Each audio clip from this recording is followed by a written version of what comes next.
Saudara-saudariku yang terkasih dalam Kristus, selamat bertemu kembali dalam kutipan Injil dan renungan harian pada hari ini. Salam sejahtera buat saudara-saudari semua dimanapun Anda berada. Damai dan sukacita oleh Roh Kudus melimpahi dalam hati dan kehidupan saudara-saudari semua. Amin. Saudara-saudari yang terkasih dalam Kristus, sebelum mendengarkan firman dan renungan pada hari ini, marilah kita berdoa. Dalam nama Bapa dan Putra dan Roh Kudus. Amin. Tuhan Yesus, Engkaulah penebus yang menguduskan dunia. Pandanglah hamba-hambamu yang berhimpun di sini untuk memuji Dikau. Jadilah pengantara kami pada Bapa di surga, agar Ia menjagai dan menguduskan kami dalam kebenaran. Kami ingin memaklumkan kemuliaan-Mu, supaya segala manusia meluhurkan Dikau serta Bapamu di surga. Lindungilah kami dari yang jahat, semoga kami tetap bersatu dengan Dikau. Semoga kami pun tetap didorong oleh semangat dan perasaan hati-Mu, karena kami adalah milik-Mu untuk selama-lamanya. Maria, Bunda yang amat kudus, Engkau telah menjadi ibu kami ketika lambung putramu ditikam dengan tombak. Hantarkanlah kami ke sumber air kehidupan.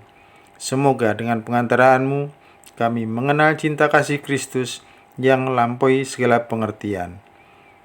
Demi Kristus Tuhan dan pengantara kami. Amin. Bacaan pertama dikutip dari kitab kedua Makabe bab 12 ayat 43 sampai 45. Setelah menguburkan tentara yang gugur dalam pertempuran, Yudas, panglima Israel, menyuruh mengumpulkan uang di tengah-tengah pasukan.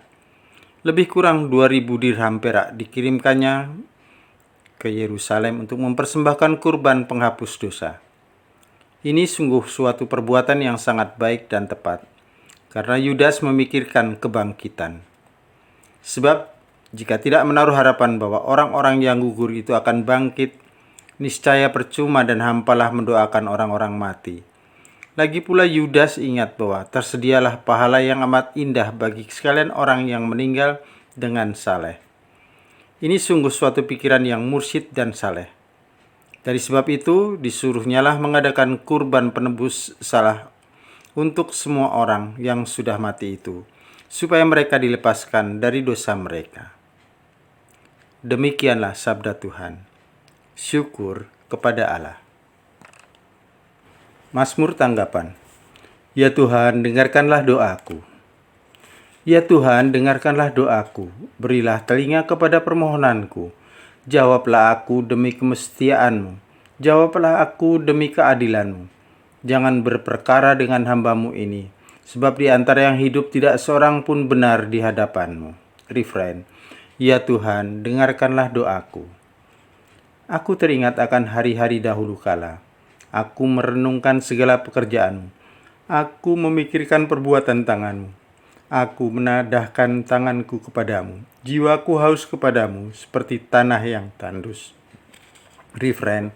Ya Tuhan, dengarkanlah doaku. Jawablah aku dengan segera ya Tuhan. Sudah habislah semangatku. Perdengarkanlah kasih setiamu kepadaku pada waktu pagi. Sebab kepadamulah aku percaya. Beritahukanlah kepadaku jalan yang harus kutempuh, sebab kepadamulah kuangkat jiwaku. Refrain. Ya Tuhan, dengarkanlah doaku. Ajarlah aku melakukan kehendak-Mu, sebab Engkaulah Allahku. Kiranya roh-Mu yang baik itu menuntun aku di tanah yang rata. Refrain. Ya Tuhan, dengarkanlah doaku. Bacaan kedua dikutip dari surat pertama Rasul Paulus kepada jemaat di Korintus, bab 15 ayat 20-24a, ayat 25 sampai ayat 28. Saudara-saudara, Kristus telah dibangkitkan dari antara orang mati sebagai yang sulung dari orang-orang yang telah meninggal. Sebab sama seperti maut datang karena satu orang manusia, demikian juga kebangkitan orang mati datang karena satu orang manusia. Karena sama-sama seperti semua orang mati dalam persekutuan dengan Adam, demikian pula semua orang akan dihidupkan kembali dalam persekutuan dengan Kristus. Tetapi tiap-tiap orang menurut urutannya, Kristus sebagai buah sulung. Sesudah itu mereka yang menjadi miliknya pada waktu kedatangannya. Kemudian tibalah kesudahan, yaitu bila mana Kristus menyerahkan kerajaan kepada Allah Bapa.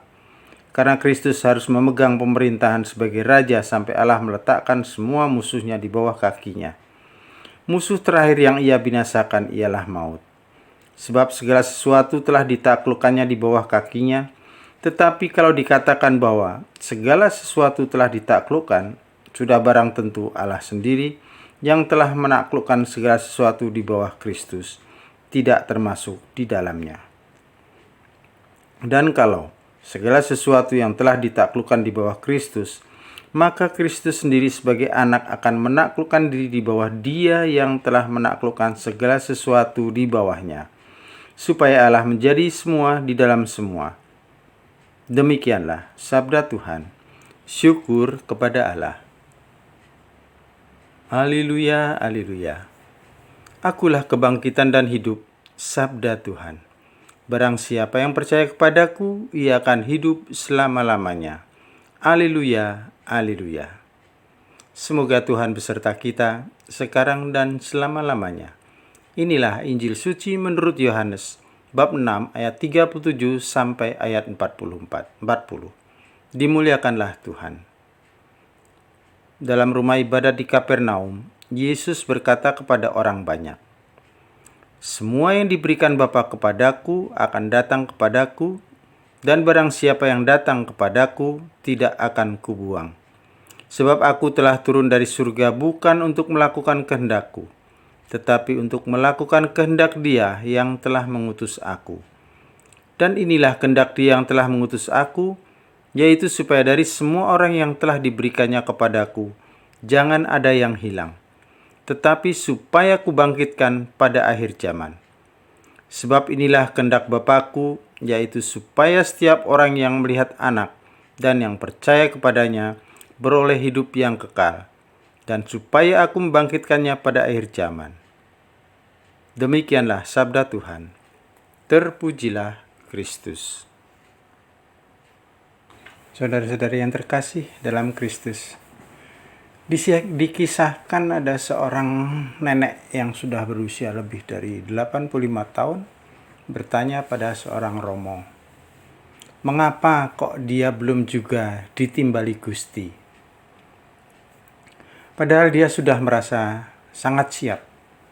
Sebaliknya, banyak orang yang lebih muda, bahkan jauh lebih muda dari nenek itu, sudah meninggal dunia. Sang romo kemudian menjawab bahwa di dalam Injil Yohanes bab 14 ayat 2 tertulis, "Di rumah Bapakku banyak tempat tinggal, sebab aku pergi ke situ untuk menyediakan tempat bagimu." Kemudian sang romo mengatakan bahwa tempat tinggal Simbah itu belum siap, sehingga Tuhan belum memanggilnya. Saudara-saudari yang terkasih, hari ini gereja mendoakan arwah semua orang beriman. Itu artinya gereja juga mengakui bahwa belum semua orang yang meninggal masuk dalam rumah Bapa. Masih ada arwah orang meninggal yang perlu senantiasa didoakan oleh gereja. Peringatan ini didahului dengan hari raya semua orang kudus yang dirayakan oleh gereja kemarin. Kiranya menjadi jelas bahwa dasar dari peringatan arwah semua orang beriman mempunyai kaitan yang tak terpisahkan dengan apa yang diyakini gereja dalam perayaan kemarin. Gereja adalah persekutuan para kudus. Persatuan mereka yang sedang dalam perjalanan dengan para saudara yang sudah beristirahat dalam damai Kristus sama sekali tidak terputus.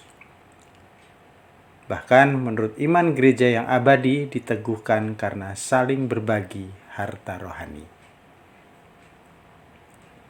Injil hari ini menunjukkan dengan jelas tentang iman orang-orang Kristiani akan adanya kebangkitan orang-orang mati. Kebangkitan itu menjadi buah istimewa dari orang-orang yang datang dan percaya pada Yesus. Syaratnya adalah datang dan percaya.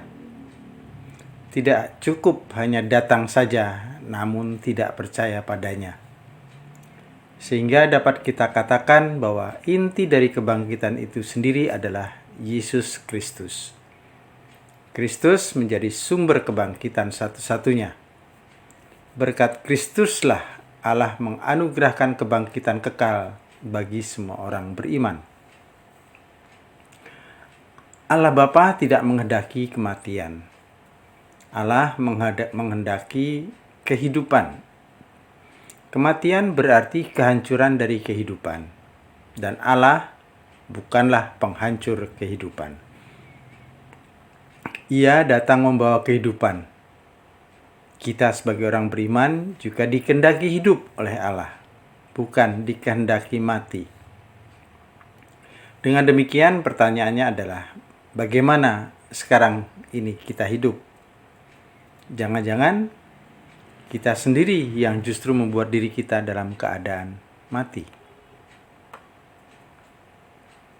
Daripada membicarakan bagaimana orang mati, lebih baik kita semua membawa berkah jika kita membicarakan bagaimana saat kita hidup. Sudahkah hidup kita sesuai dengan yang dikehendaki Allah? Tetap semangat, selamat berkarya, sehat dan bahagia selalu, berkah dalam Tuhan memberkati. Amin. Kemuliaan kepada Bapa dan Putra dan Roh Kudus, seperti pada permulaan, sekarang, selalu, dan sepanjang segala abad. Amin. Bapa kami yang ada di surga, dimuliakanlah namamu, datanglah kerajaan-mu, jadilah kehendak-mu di atas bumi seperti di dalam surga. Berilah kami rejeki pada hari ini, dan ampunilah kesalahan kami, seperti kami pun mengampuni yang bersalah kepada kami. Dan janganlah masukkan kami ke dalam percobaan, tetapi bebaskanlah kami dari yang jahat. Amin. Dalam nama Bapa dan Putra dan Roh Kudus. Amin.